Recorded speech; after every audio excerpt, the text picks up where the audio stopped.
بسم اللہ الرحمن الرحیم۔ السلام علیکم ورحمۃ اللہ وبرکاتہ۔ عزیز طلبہ کرام، کیسے ہیں آپ؟ خیر و عافیت سے ہیں؟ امید ہے کہ اللہ تعالیٰ کے فضل و کرم سے آپ خیر و عافیت سے ہوں گے۔ آج ہمارا سبق نمبر 16 ہے، اور آج کے سبق میں ہم باب الحیض کو باقاعدہ شروع کرنے جا رہے ہیں، اور اس میں ہم حیض کے کچھ مسائل ہوں گے۔ اس میں جو کہ حصہ اول ہم نے کر دیا ہے، تو اس حصہ اول کے اندر ہم آج حیض کی جو مدت ہوتی ہے، کم سے کم مدت اور زیادہ سے زیادہ مدت، اس کا تذکرہ کریں گے۔ اس کے بعد حیض کے کچھ کلرز ہوتے ہیں اور اس کا ہم تذکرہ کریں گے، اور اس کے بعد احکام اس کے متعلق کچھ ہوں گے، اس کا ہم تذکرہ کریں گے۔ آپ کو اس حیض کا یہ نام سن کر اور یہ دیکھ کر ذہن میں آیا ہوگا کہ یہ حیض کہتے کسے ہیں۔ تو یہ ہم یہاں پہ اگر اس کی ہم کچھ خارجی مثالیں یہاں پہ آپ دیں تو وہ یہ ہے کہ جو عورت کو اللہ تعالیٰ کی طرف سے ہی عورت کے ساتھ یہ ہے کہ ہر مہینے اس کو کچھ متعین دن تک خون آتا ہے، اور اس کی جو شرمگاہ ہے، پیشاب والی جگہ، اس سے خون آتا ہے، اور وہ خون مختلف کلرز کا ہوتا ہے، اور وہ کسی کو 5 دن، کسی کو 6 دن، کسی کو 7 دن آتا ہے۔ تو وہ خون، اس خون کے اندر اس نے پھر نماز بھی وہ اس کو معاف ہوتی ہے، روزہ وہ نہیں رکھ سکتی، اور اسی طریقے سے بہت سارے اور بھی احکامات اس کے اوپر لاگو ہوتے ہیں۔ تو یہ جو خون آتا ہے عورتوں کو، اس خون کو عربی کے اندر حیض کہتے ہیں۔ تو یہ اس کا خارجی مفہوم ہوا۔ اور یہ جو خون ہوتا ہے یہ کسی بیماری کی وجہ سے نہیں ہوتا، اور بوڑھی عورت کو یہ نہیں آتا، اور بالکل چھوٹی جو نابالغ بچی ہوتی ہے اس کو نہیں آتا، اور یہ بالغ عورت کو آتا ہے۔ اور جب یہ عورت کے پیٹ میں بچہ پیدا ہونا اور بننا شروع ہوتا ہے تو اس وقت یہ بند ہو جاتا ہے۔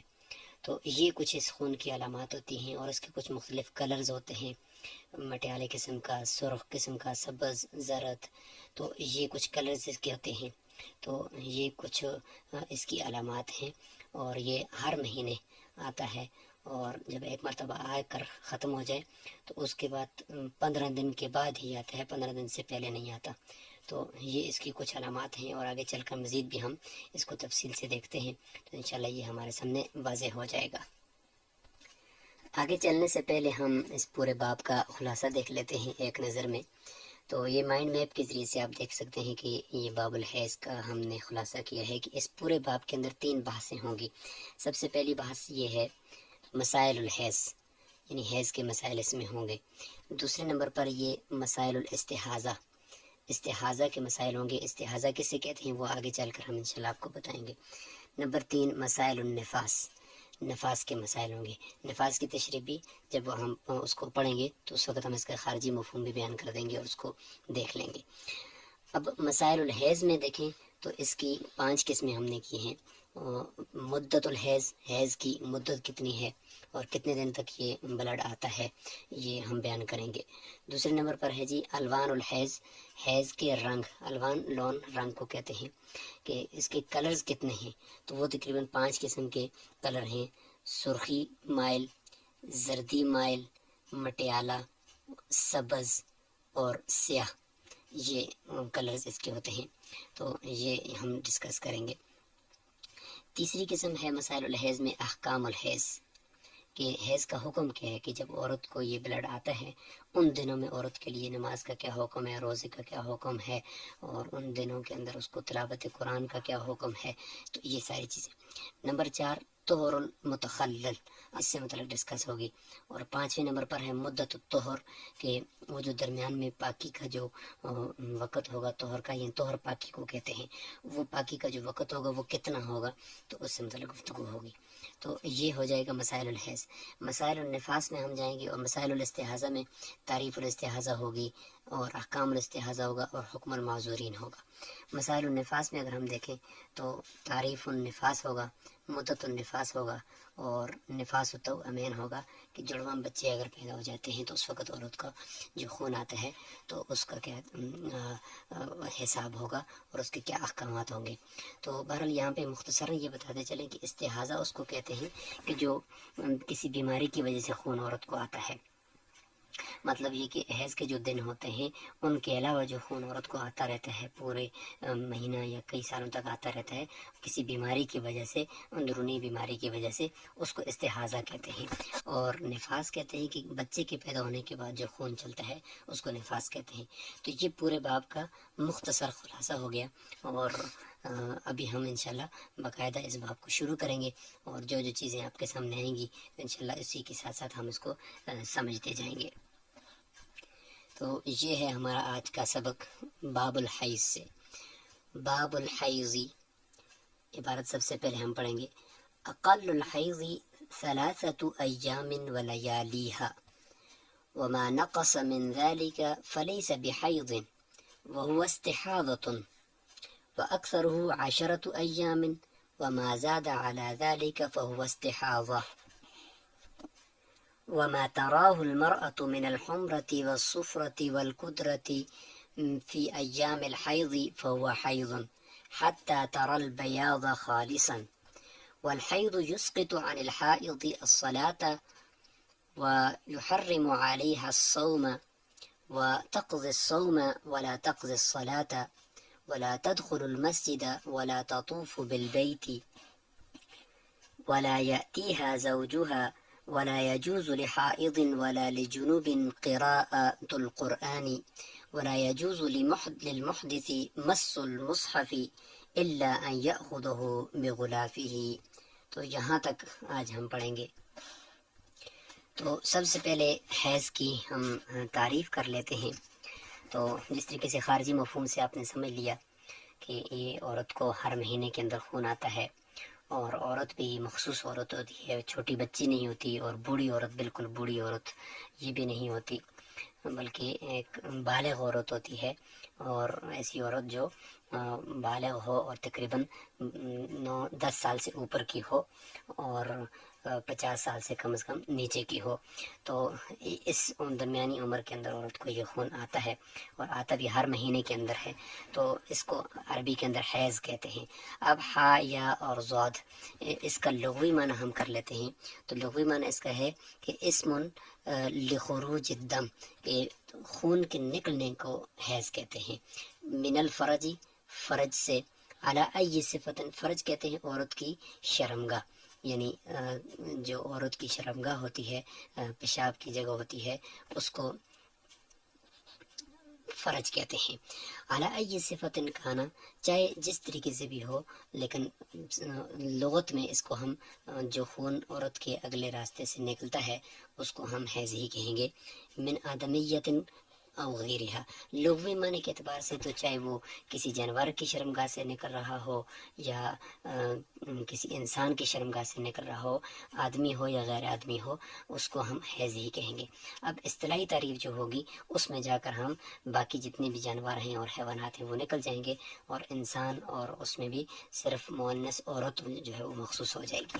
اب اصطلاحی معنی کو اگر آپ دیکھیں تو وہ کہ عبارت عن دم مخصوص، نام ہے، یعنی حیض نام ہے، عبارت نام ہے، عن دم ایسے خون کا، مخصوص جو مخصوص خون ہو۔ ظاہر ہے کہ یہ ایک مخصوص خون ہے، کوئی کسی زخم کی وجہ سے یہ خون نہیں ہوتا، کسی بیماری کی وجہ سے یہ خون نہیں ہوتا، بلکہ یہ ایک مخصوص خون ہے کہ بغیر کسی بیماری کے ہوتا ہے، اور اس کا وقت بھی مخصوص ہوتا ہے۔ من مخرج مخصوص، اور اس کا مخرج بھی مخصوص ہے کہ صرف عورت کی جو اگلی شرمگاہ ہے، پیشاب کی جگہ ہے، اسی سے ہی نکلتا ہے اور عورت کے نکلتا ہے، اور کسی اور جگہ سے نہیں نکلتا۔ من شخص مخصوص، اور جو شخص ہے وہ بھی مخصوص ہے، یعنی عورت، اور عورت میں سے بھی وہ چھوٹی بچی نہیں ہے اور 50-60 سال سے اوپر کی بوڑھی عورت بھی نہیں ہے، بلکہ ایک مخصوص عورت ہے جو بلوغت کی عمر کو پہنچ جائے، اور یہی اس کے بالغ ہونے کی علامت بھی ہوتی ہے۔ فی وقت مخصوص، اور مخصوص وقت کے اندر آتا ہے، جیسے کہ ہم نے ذکر کر بھی دیا اور آگے بھی اس کا آئے گا مدت، کہ 3 دن سے کم یہ نہیں آتا اور 10 دن سے زیادہ نہیں آتا، 3 دن سے زیادہ آتا ہے اور 10 دن سے کم میں آتا ہے. یہ اس کی ایک بنیادی علامت ہے. یمتد مدتاً مخصوصتاً، یہ بھی دیکھیں کہ اسی کی طرف اشارہ ہے کہ 3 دن سے کم نہیں آتا اور 10 دن سے زیادہ نہیں آتا. اور وقت مخصوص کے اندر بھی ہم یہ کہہ سکتے ہیں کہ جو یہ خون آتا ہے تو یہ اپنا ایک اس کا ایک مرحلہ ہوتا ہے، اور عورتوں کی وہ تاریخ بھی متعین ہوتی ہے کہ ان تاریخوں میں آتا ہے، اس کے علاوہ نہیں آتا. عزیز طلباء کرام، اب ہم عبارت کو دیکھتے ہیں اور اس کو سمجھتے ہیں مختصر تشریح کے ساتھ. باب الحیضی، جیسے کہ آپ کو معلوم ہے کہ یہ باب الحیضی مضاف الیہ مل کر یہ بنتے ہیں خبر، اور یہاں پر جو ان کے لیے محذوف ہوتا ہے وہ مبتدا محذوف ہوتا ہے، ای ھذا باب الحیضی، کہ یہ حیض کے مسائل کا باب ہے. اور جس طریقے سے ہم نے مائنڈ میپ کے ذریعے سے آپ کو بتایا کہ اس باب کے اندر کل 3 بحثیں ہوں گی. سب سے پہلی بحث مسائل الحیض سے متعلق ہے، تو یہ سب سے پہلی بحث یہاں سے شروع کر رہے ہیں. اور اس سے پہلے چونکہ سارا کتاب الطہارت چل رہا ہے، تو اس سے پہلے مسائل الخفین یا اس کے علاوہ یعنی وضو اور غسل، 2 حدث اصغر اور حدث اکبر کو ذکر کیا. اور اس میں ہم نے یہ بھی کہا تھا کہ حدث اکبر یعنی غسل واجب ہونے میں ایک حیض کو ہم نے شمار کیا تھا اور نفاس کو شمار کیا تھا، تو وہاں پہ تو اس سے پاکی کا ذکر تھا. اب اس حیض کو باقاعدہ شروع کر رہے ہیں کہ اس حیض کی مدت کیا ہوتی ہے، وہ کیا چیز ہوتی ہے، کب آتا ہے، کیسے آتا ہے. تو اب اس کی طرف آگے تو یہ ماقبل کے ساتھ ربط ہو گیا. اور دوسرا ربط یہ کہ پہلے وضو اور غسل کو اس لیے ذکر کیا کہ اس کا وقوع زیادہ ہے، اور حیض کا وقوع اتنا زیادہ نہیں ہے کیونکہ وہ مہینے میں 1 دفعہ ہوتا ہے، تو اس لیے اس کو بعد میں ذکر کیا.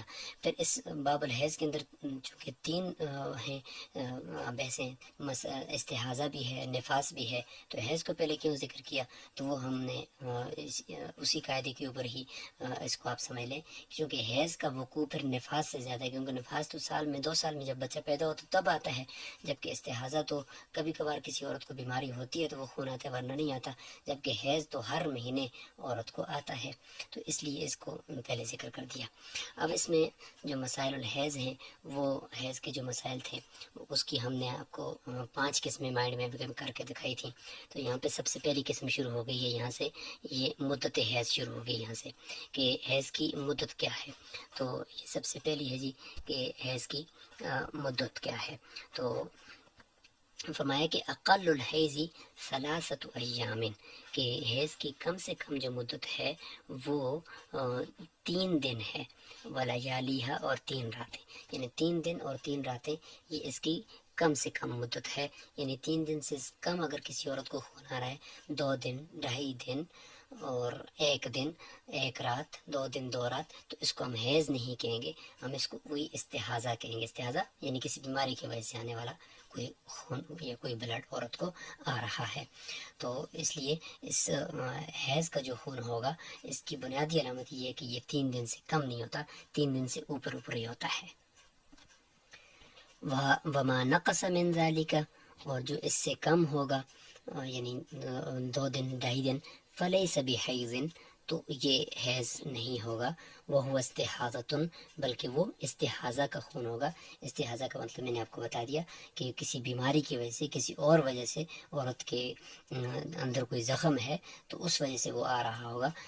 یہ خون جو ایک لمیٹڈ ہوتا ہے اور ایک متعین وقت میں آتا ہے اور آتا بھی ایک مخصوص عورت کو ہے، وہ والا پھر یہ نہیں ہوگا.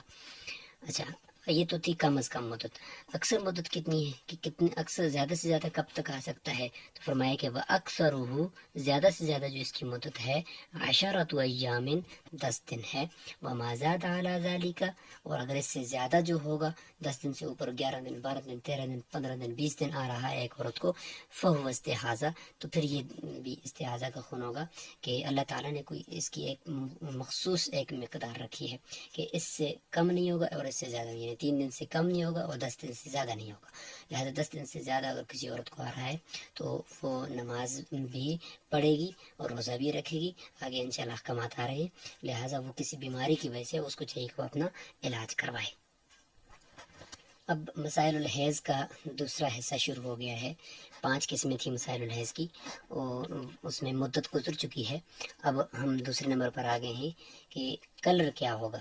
وہ جو خون آئے گا، عام طور پہ تو جو خون کا کلر ہوتا ہے وہ تو سرخ ہوتا ہے نا، لیکن یہ جو متعین خون ہے ایک مخصوص خون ہے جو عورت کو ہر مہینے آتا ہے بغیر کسی بیماری کے. تو یہ اس کا کلر کیا ہوگا؟ تو اس کے کلر تقریباً 5-6 قسم کے ہیں. تو دیکھیں فرماتے ہیں کہ وما تراہ المرأۃ، اور اس دوران جو اس مدت میں جو عورت دیکھتی ہے، وما یعنی وہ خون، ما سے مراد موصولہ، ما یعنی وہ خون جو عورت دیکھتی ہے، من بیانیہ ہے یعنی من الحمرتی سرخ ہوگا. حمرہ سرخ کو کہتے ہیں. والصفرتی زرد، والقدرتی یا والقدرتی یعنی مٹیالہ قسم کا، یعنی مٹی کا جو کلر ہے نا اس کلر کا. فی ایام الحیض، حیض کے دنوں میں. فہو حیضن، تو یہ حیض ہی ہوگا. یعنی یہ 3 کلر تو انہوں نے یہاں پہ لکھ دیے. اس کے علاوہ نیچے حاشیے میں بھی دیکھیں آپ کو نظر آ رہا ہے سوات یعنی سیاہ کلر. اسی طریقے سے حمرہ اور صفرت ہوگی یعنی سرخ اور زرد. خضرہ یعنی ایسا کلر جو سبز ہو، یعنی والخضرتی یعنی سبزے جیسا ہوتا ہے وہ ہو. والقدرتی یہ تو ہم نے پڑھ لیا کہ مٹیالے کلر کا ہو. تو یہ تقریباً 5 قسم کے کلر ہو گئے، یعنی سرخ، زرد اور مٹیالہ اور سبز اور سیاہ. یہ 5 کلر جو ہوں گے یہ حیض کے خون کے کلر ہیں اور یہ ان کی علامت ہے. حتی ترل بیاض خالصاً، یہاں تک کہ بالکل سفیدی وہ دیکھ لے. حتی ترل، یہاں تک کہ وہ دیکھ لے البیاض سفیدی کو، خالصاً خالص یعنی جب تک یہ سفیدی نہیں آئی، آخر میں جب یہ خون رکتا ہے نا تو اس وقت پھر یہ سفید خون آتا ہے. تو یہ علامت ہوتی ہے کہ یہ خون ابھی بند ہو رہا ہے. تو یہ سفیدی جو ہے یہ اس کی علامت ہوتی ہے پاکی کی. والحیض، اب یہاں سے جو ہے وہ تیسری بحث شروع، یعنی اسی مسائل البحث کی تیسرا حصہ شروع ہو گیا ہے. احکام الحیض، کہ جب یہ خون آئے گا تو اس وقت عورت کے لیے کیا کیا احکامات اس پر لاگو ہوں گے، کیا کیا کام اس نے کرنے ہیں، کیا کیا کام اس نے نہیں کرنے. تو اس حوالے سے ہے کہ والحیض، اور حیض، یسقط، ساقط کر دیتا ہے، عن الحائض، حائضہ عورت سے، الصلاۃ، نماز کو. نماز اس کے اوپر سے ساقط ہو جائے گی. ظاہر ہے کہ وہ ناپاک ہو گئی ہے، وہ کیسے نماز پڑھے گی. یحرم، اور حرام کر دیتا ہے یہ حیض اس کے اوپر، علیہ الصوم، روزے کو، روزہ بھی وہ نہیں رکھ سکتی. اور وتقضی الصوم، روزے کی تو وہ قضا کرے گی، ولا تقضی الصلاۃ، نماز کی قضا نہیں کرے گی. کیونکہ نمازیں اگر ایک عورت کی 10 دن ایک حیض آتا ہے تو 10 بچے 50 نمازیں اس نے پھر قضا کرنی ہوگی. ہر مہینے 50 نمازیں، تو اس کے لیے بہت بڑا حرج ہے. تو حرج جو ہے وہ مدفوع ہے، حرج دین میں نہیں ہے، اس لیے نمازوں کو اس کو معاف کر دیا گیا ہے. البتہ یہ کہ روزے تو اگر ہیں تو وہ تو روزے 10 دن آئے تو 10 روزے ہی ہیں، لہذا روزوں کی قضا اس نے کرنی ہوگی. یہی حدیث سے ثابت ہے. اور یہ تو تھا نمازوں اور روزے سے متعلق. تیسرا حکم ہے جی اس کے لیے کہ ولا تدخل الحائض المسجد، مسجد میں داخل نہیں ہو سکتی، کیونکہ مسجد میں پاک ہی داخل ہو سکتے ہیں. لہذا یہ اس کا جسم ناپاک ہے تو یہ مسجد میں داخل نہیں ہوگی. ولا تطوف بالبیت، بیت اللہ کا طواف بھی نہیں کر سکتی. ولا یأتیہا زوجہا، اور اس کا شوہر بھی اس کے پاس نہیں آئے گا. کیا مطلب نہیں آئے گا؟ یعنی قرآن مجید میں ہے نا کہ ولا تقربوہن حتی یطہرن، کہ جب تک وہ پاک نہ ہو جائیں اس وقت تک ان کے پاس نہ ہو، یعنی ان کے ساتھ جمع نہ کرو، ہم بستری نہ کرو، اور میاں بیوی والے تعلقات جو ہوتے ہیں وہ نہ اپناؤ. تو اس لیے فرمایا کہ قرآن سے ثابت ہے کہ شوہر اس کے ساتھ جمع نہیں کر سکتا، ہم بستری نہیں کر سکتا. البتہ یعنی جہاں سے اس کو خون آ رہا ہے یعنی شرمگاہ، اس کے علاوہ خامد اس سے استمتاع یعنی فائدہ حاصل کر سکتا ہے، بوس و کنار کر سکتا ہے، اس کو چھو سکتا ہے، اس کے ساتھ سو سکتا ہے، لیکن ہم بستری کرنے سے شریعت نے روک دیا ہے چونکہ یہ ناپاکی کے دن ہے۔ اور قرآن نے فرمایا ہے کہ وَيَسْأَلُونَكَ عَنِ الْمَحِيضِ قُلْ هُوَ أَذًى، کہ یہ عورت کے ساتھ نہیں، ان دنوں میں عورت کو ایک اللہ تعالیٰ کی طرف سے ایک یہ بیماری ہے، حقیقت میں تو یہ کوئی بیماری نہیں ہے، لیکن اس کو ایک گندگی سے اور ایک ایسی بات سے تعبیر کیا کہ اگر آپ اس کے ساتھ اس حالت میں بستری کرو گے تو آپ کو کوئی سخت لا علاج مرض لگنے کا بھی اندیشہ ہے اور گناہ بھی ہے۔ وَلَا يَجُوزُ لِحَائِضٍ، یہاں سے ایک اور حکم بیان ہو رہا ہے کہ جائز نہیں ہے حائض عورت کے لیے، ولا لجنوب، اس طریقے سے اگر کوئی مرد ہو، یہاں ان دونوں کا حکم بیان کر دیا، یعنی مرد کے اوپر اگر غسل واجب ہو جائے یا عورت کو حیض کی حالت میں ہو غسل واجب ہو تو ان کے لیے جائز نہیں ہے قراءۃ القرآن، قرآن مجید کا پڑھنا۔